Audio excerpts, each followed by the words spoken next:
Good morning students, my name is Sreema Jivan. I am dealing community health nursing, unit number 4, epidemiology and the nursing management of common communicable diseases. So today we are learning about bacterial zoonotic diseases. So last class we has finished viral zoonotic diseases and all. So we are learning today the bacterial zoonotic diseases. The most common bacterial zoonotic diseases is transmitted between humans and animals through a number of routes, including food, water, maybe as a direct contact. Okay, so bacterial zoonotic diseases means it will be transmitted. It is caused by the bacterial section only. So it will be transmitting between the human as well as the animals. So there are number of mode of transmissions are there, maybe through the food, maybe by the contaminated waters, or by a direct contact. So we can able to see there are some common bacterial zoonotic diseases are there. First one is brucellosis, second one plague, third one human salmonellosis, then fourth one anthrax, and fifth one leptospirosis. Okay, there are mainly commonly 5 bacterial zoonotic diseases are there. So brucellosis, plague, human salmonellosis, then anthrax and leptospirosis. So we'll learn about the first one, that is brucellosis. Introduction. Brucellosis is a zoonotic infection transmitted from animal to human by the injection of infected food products or direct contact with an infected animal or inhaling aerosols. So brucellosis, it's a zoonotic infection only caused by the bacterial infections only.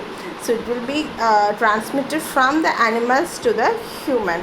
How it will be transmitting means by injecting or intake of infected food products, or by a direct contact or infected animals, or maybe it may be transmitted through the inhalation of aerosols. And what will be the incubation period? That's the second point. So incubation period is typically 5 to 30 days between. So it can be caused in between the 5 to 30 days. Sometime it will be having the period of 6 months, or possibly it is longer also will be there. Okay, so according to the some infectious range of infections, so incubation will be varies from maybe months to years also, maybe from days to years also.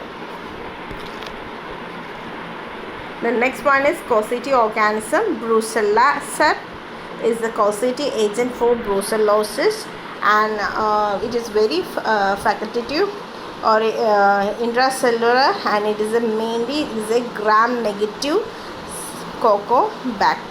bacilli. Okay, so it's a gram-negative bacilli only. So what is the name of the causative organism is Brucella cell. So there are different species of brucellas are there. So first one is Brucella belindendis, and second one Brucella abortus, third one Brucella sinus, and fourth one is Brucella canis. So there are 4 species of brucellosis are there which will be causing the brucellosis conditions. So here the causative organism we can able tell is a Brucella species will be there. So this is a species is a causative organism for this condition, that is brucellosis. So it is a intracellular in nature, and it's a what type of bacteria means it's a gram-negative Coccobacilli. Then we'll see what is the mode of transmission for the brucellosis. So it can be transmitted through the direct contact with the body fluid of an infected animals.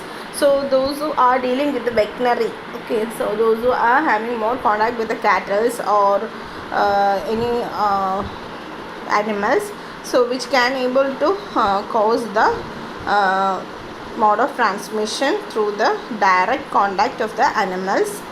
Then second one, consumption of unpasteurized milk product or a dairy product of an infected animals. So second one, so once you are having the milk product from an infected animal, So that is unpasteurized. If you are not pasteurized properly, or a dietary product you are not thoroughly cooked and all, means if you are consuming that type of uncooked food material is like milk products, unpasteurized milk products or dairy products from an infected animal, you also will be getting the infections. That's the second mode of transmission. Third one is inhalation of aerosols from the infected animals. So once you are inhaling the aerosols of the infected animals also, which can be leading for the brucellosis condition. And fourth one, person to person transmission has been reported, but it is rare one only. Okay, it's a rare one only. So it's a person to person transmission. It's a rare one mode of transmission of brucellosis. So there are only main three mode of transmission for the brucellosis. First one is direct contact with the body fluid of an infected animal. Second one, consumption of an unpasteurized milk product of an infected animal. Then third one, inhalation of the aerosol from the infected animal. And fourth point, person to person transmission has been reported, but it is a rare case only.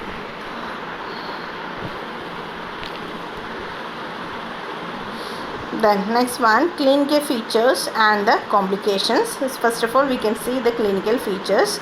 The person who is having the brucellosis condition, they will be having the clinical feature of first one, dry cough, headache will be there, fever, lymphadenopathy, the enlargement of lymph node will be there, night sweating will be there, hepatosplenomegaly, that is enlargement of liver as well as the spleen. Then weight loss will be there, malaise and myalgia, then arthralgia. So this some pain, joint pain, muscle pain, the infections also will be there in these conditions. So first of all, the clinical features become as headache, dry cough will be there, fever will be there, lymphadenopathy means enlargement of lymph node. The night time the sweating will be there, and then hepatosplenomegaly, that is enlargement of liver as well as the spleen. Then weight loss will be there, and the person will be getting the tiredness, that is malaise and myalgia, the pain towards the muscles, and infections will be there through muscles as well as in the joints. Then what are the complications? Means orchitis, then second one is meningoencephalitis, then endocarditis, osteomyelitis and arthritis. So infections are the main complication for this brucellosis condition. First one is orchitis, then second one is meningoencephalitis, then third one endocarditis and osteomyelitis and the arthritis. Then we'll see the investigation. There will be a full complete blood count we are doing. Leukopenia will relatively leukocytosis, and ESR become as increase. Pancytopenia will be there, and liver function test in the we are doing. Then because I have told in the clinical feature there is a hepatosplenomegaly is there. That's why we are doing the liver function test and all, and we are doing the culture of the blood, that is culture of the blood we can do, and bone marrow as well as the lymph node. Okay, because lymph node enlargement is there, so we are doing for the culture towards the lymph node. And bone marrow, arthralgia and arthritis is the main complications. Then we are doing the next investigation is serology, because IgM antibody first week, IgG becoming as abnormal, that is it become as greater than for the 3 weeks will be there. And agglutination test, IgG titer test we are doing, that is always be greater than 1:80 sections. Okay, so that's the investigation report towards the brucellosis condition. Here the main thing is that the person will be getting the infection, that's why the ESR rate is higher, and leukopenia will be there. And because of hepatomegaly condition, we are doing the liver function test, and serology test also we are doing for IgM antibiotic test for the first week, and IgG we are doing for the greater than the 3 weeks we are going for doing the test. It becomes as abnormal sections will be there, and agglutination test also will be there. So IgG titer test we are doing, that is always be greater than 1:80 sections. And the next one is treatment. So there is no particular practical treatment is not for the infected cattle or pigs, but longer term antibiotic therapies we can able to give towards the infected dogs if it is a brucellosis towards the animals. Okay, so if it is towards the man, means we can able to give the antibiotic therapy, as that is supportive therapy we can able to give. And brucellosis are inaccessible of the antibiotics. The treatment recommended by the WHO for the acute brucellosis in adult is rifampicin and doxycycline. Okay, for the adult person, so for the human body, we are having the treatment for the rifampicin and doxycycline. It's a recommended treatment by the WHO only. And moreover, the use of more than antibiotics is needed for the several weeks, because the bacteria incubate within the cells only. That's why we are taking the antibiotics for several weeks and all. Since the treatments of the animal brucellosis means it's very expensive, but should encourage the mass vaccination of livestock. Okay, if it is a human means, we can able to go for doing the therapy of an antibiotic therapy, that is rifampicin and doxycycline we can able to use for the adult persons and all. But in case of animal sections, there is a less chance for the progress of the treatments and all, so we can't able to take the consideration of the antibiotic therapies and all. But in case of human body, we can able to give the rifampicin and doxycyclines and all. So once you are taking the antibiotic therapy several weeks, you should take the antibiotic therapies and all. And again, since the treatment for the animal brucellosis condition means it's very expensive in nature and encouraging of mass amount of vaccination, we should go for keeping. Then how we can able to go for prevent and control. In case of human means, productive measures we can use. Personal hygiene, pasteurized milks only we should go for consuming. And vaccination we can take, that is brucellosis about a strain, that is 19BA section we can able to do the as a vaccination schedule. And early diagnosis as well as the treatment we should give into the human for the prevention and controlling of brucellosis condition. And second one, in case of animal, we should give an environmental hygiene and test and sorters we can do. Then vaccination, same, that is here the section is only 19 is there, that is brucellosis about a strain 19 vaccination we can able to go for giving towards the animals, but is very costly to the treatment of animals. So that's about the brucellosis condition. So it can affect towards the human as well as in the animals. It will be transmitting from the animals towards the human only. So once you are consuming the unpasteurized milks and maybe direct contact or inhalation and all from an infected animal, that time only we will be getting the brucellosis condition. So there are in human means we can able to go for giving the prevention. Early diagnosis you should do, that vaccination also will be there. In case of animals means we can't able to give the antibiotic therapies and all, that much of expensiveness will be there, and it is not that much of effective towards the animals. And vaccination is there, that is brucellosis about a strain 19 vaccination we can able to give.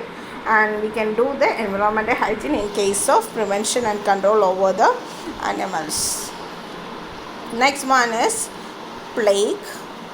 So plague means it's a series of bacterial infection diseases caused by Yersinia pestis, a bacterium transmitted from the rodents to the human by the bite of an infected fleas.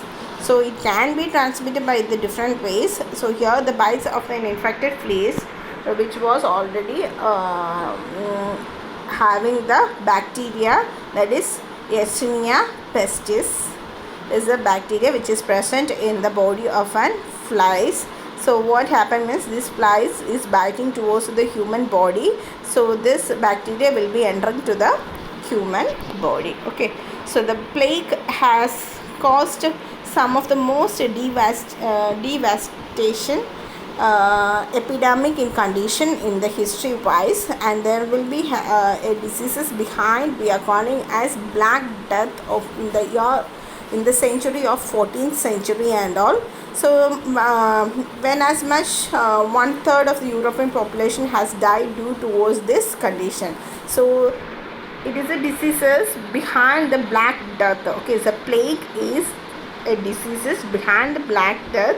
So in the century of the 14th century, so what happened here means European population has died, that is 1/3 of the European population has died due towards the Black Death, that is because of plague only. Okay, so it's a bacterial diseases only. It's caused by the bacterium we are calling as Yersinia pestis.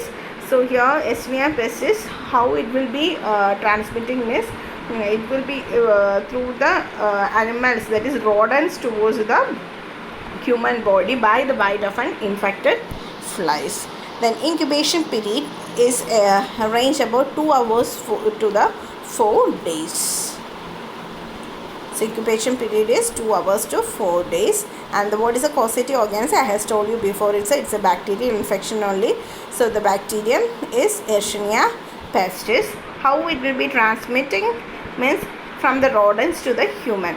The rodents, first one rodent, in the image you can see the first one, rat carries the plague bacteria. Okay, so rat only carrying the plague bacteria, and this flies drinks the rat milk. Okay, the flies drinks the rat blood, and this bacteria will be multiplies in the flea's abdomen, and once it is going for biting to the human body, that is infected flies is biting to the human body, the human also become as infected. So where the flies will be there means it will be carried by the rodents only, that is rat carries the plague bacteria only.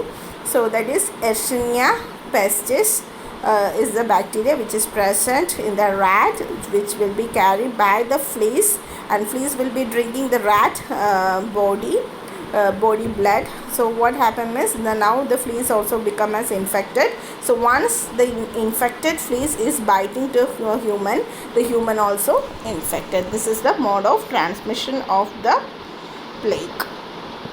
Then we'll see the clinical features. So there are 3 plague sections are there.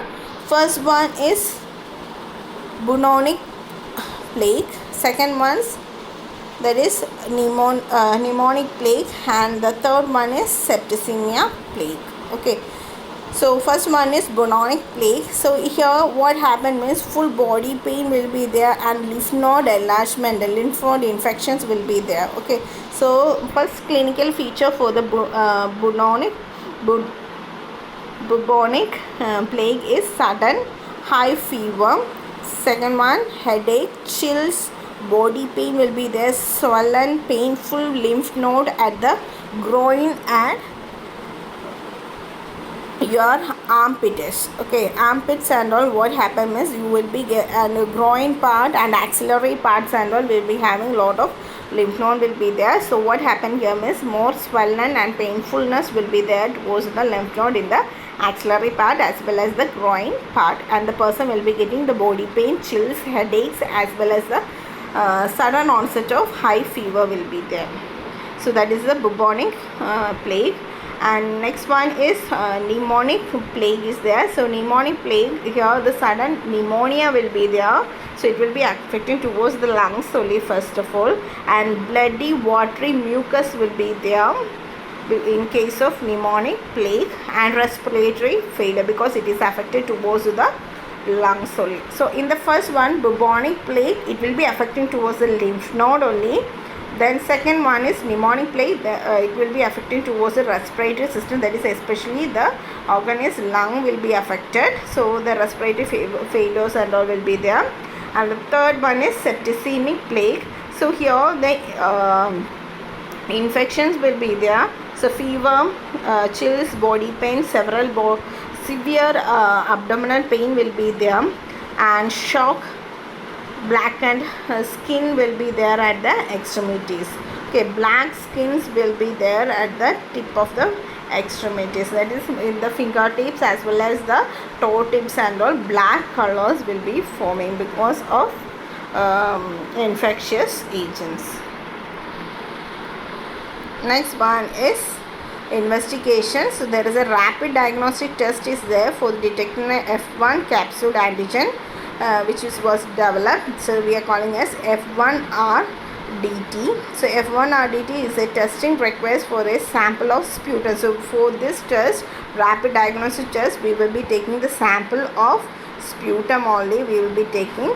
So who can able to use to the people who have the suspected pneumonic and bubonic plague, and also usually this test we are doing towards the pneumonic and bubonic plague test and all. So the F1 RDT may be usefully in the providing a fast result for prompt treatment and fast public health response, as studies suggest that F1RDT is highly sensitive for both the pneumonic as well as the bubonic plague. Okay, so we have learned here the three sections of the clinical features in the types of plagues, that is bubonic, pneumonic and septicemic. Septicemic we can able to, with the help of blood test and we can do the investigations, and bubonic plague as well as the pneumonic plague we are doing the rapid diagnostic test for the detection of F1 capsule antigen has been developed in this condition. So what you are going for taking the sample, which sample means sputum sample only we are taking, especially it is taking from the suspected pneumonic as well as bubonic plague. And next one is treatment. Usually highly responsive of antibiotic therapies we can give. For example, streptomycin, chloramphenicol, tetracycline. Okay. Usually we are using here the antibiotic therapy only. So it is very responsive towards the antibiotic therapy. So which are the antibiotics which are using for this condition, plague condition means streptomycin we can use, chloramphenicol we can use, tetracycline and all. So here's a newer at most we can able to use for the newer generation of antibiotics also we can use, that is gentamicin, doxycycline, and which will be having the effectiveness for the monotherapeutic treatment of a plague. Okay, anyone you can able to go for using the antibiotic therapy. So it is a highly responsive therapy only against the plague. Then we'll see the prevention and the control. In that one, first one, we should control the case.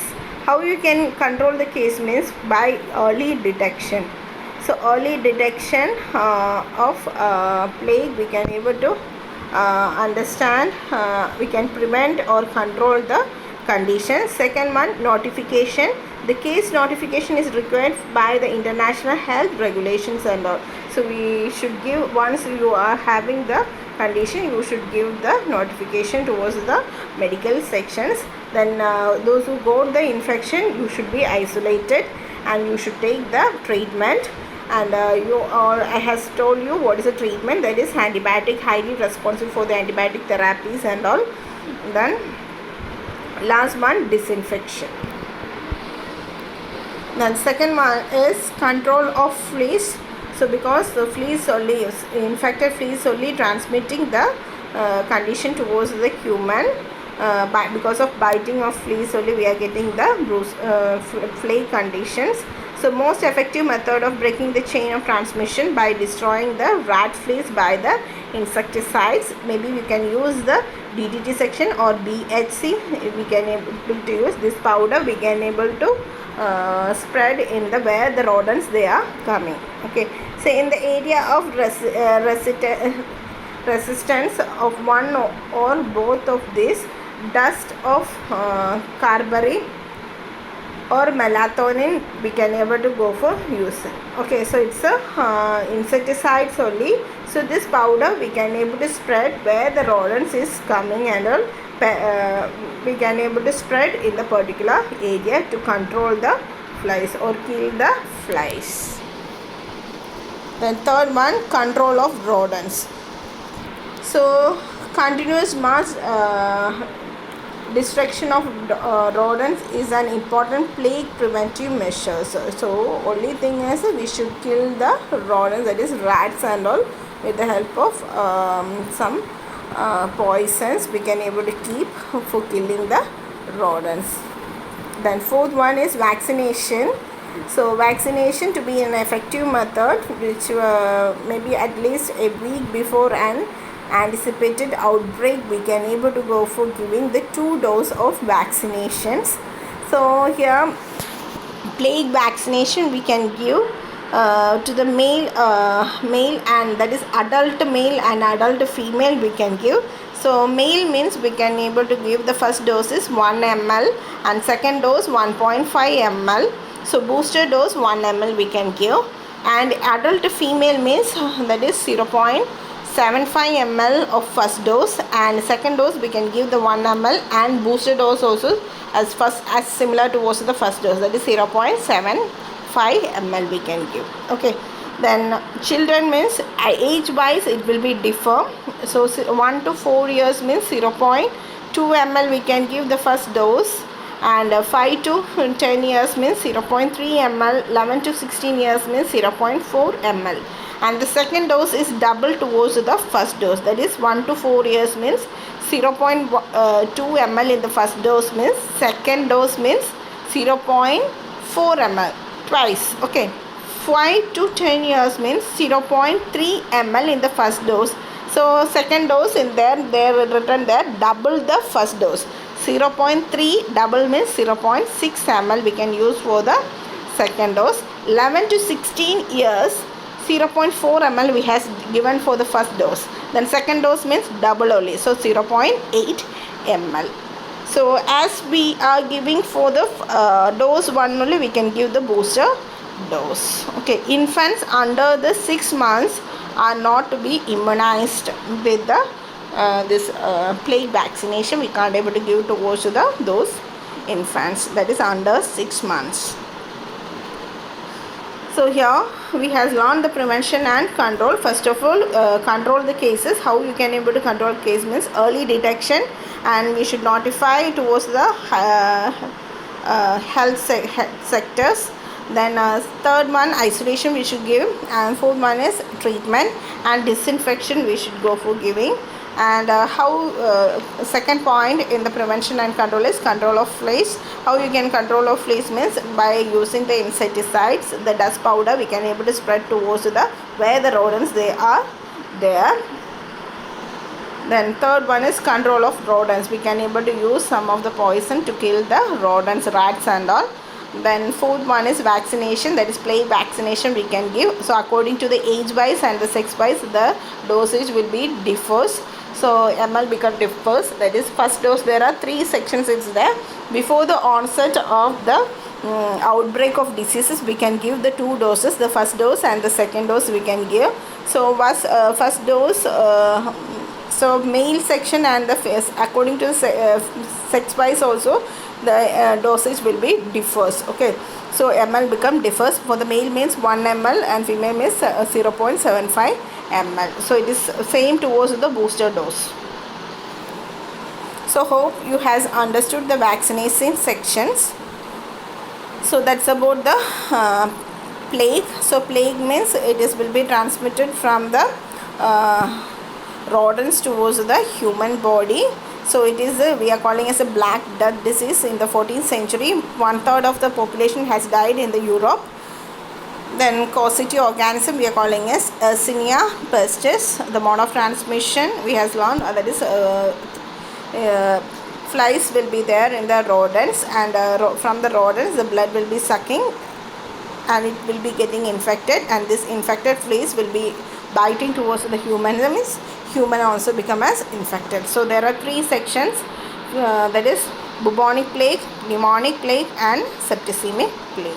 So bubonic plague, it will be affecting towards the lymph node, and pneumonic plague, it will be affected towards the respiratory, especially the lung organ. Then septicemic means it will be affected towards the abdominal part and as well as the extremity parts. So here there is an important thing is there in the septicemic plague. So infection will be spreading, will be from the tip of the fingers towards the full over the body. So the tip of the fingers as well as tip of the toes become as dark in color. Okay, that is black ended skin at the extremities. Investigation, blood test will be there, and rapid diagnostic test, that's for the F1 capsule antigen detection. And here the sample we are taking is sputum only. The treatment is antibiotic therapy, then prevention is control of cases, then control of flies, control of rodents as well as the vaccination. So hope you have understood about the 2 out of 5, 2 I has taken, that is bacterial zoonotic diseases. So first one I has taken the brucellosis condition and second one is plague. So if you are having any doubts, you can able to ask me. So thank you.